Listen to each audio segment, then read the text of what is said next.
啊，我叫郭玉基啊，我那我那几个礼拜啊，课到去那个格林尼看医生。多久？课啊，3个礼拜，还这医生的药还吃的不可以。去 clinic 看啊，给你看，我后来就说他帮我照这个肺照了肺照了哦，都没有事情。然后我回来还是课晚上，那 John 就我的孩子啦，医生给你药吗？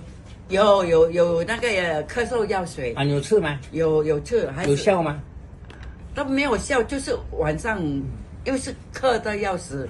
那我的孩子就给我这个牙膏，妈妈起来，四头伸出来，我就 OK 伸出来，整个很累了，咳得很厉害，晚上那他就跟我挤了那个牙膏放进去，就不会咳了嘞，我感觉不错嘞。那后来我再咳，我就再自己挤哦，挤来吃啊。也吞下去咯，给它融化掉了，那个四头那边融化了，就吃咯，这个我这样挤2、3次，晚上好好的睡，我感觉这个不错这个牙膏多少？大概多少？我一开始就挤这样多放舌头了，这样挤放这样多了，就不错。什么感觉吗？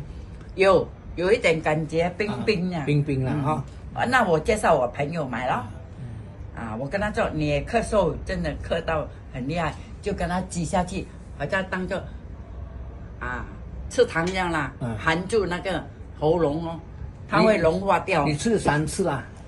我吃了3次有效。好去了。有效。好去了。咳了3个礼拜，咳得很惨。那么还会咳。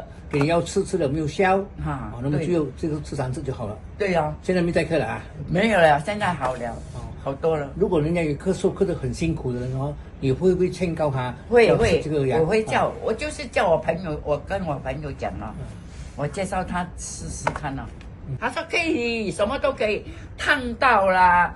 硌到啦，什么都可以，痒也可以了，痒也可以咳嗽也可以了咳嗽最好啦牙齿痛也可以啦只是咳嗽真的很好。你看了医生也有这个也会帮助到你。好像你真的咳喉咙很辛苦，一定要咳的，所以你这个放进去，好像含住那个糖这样，多么好，就不会咳了，真的对咳很好，我就是拿到这个经验哦。是这样的，谢谢你不客气。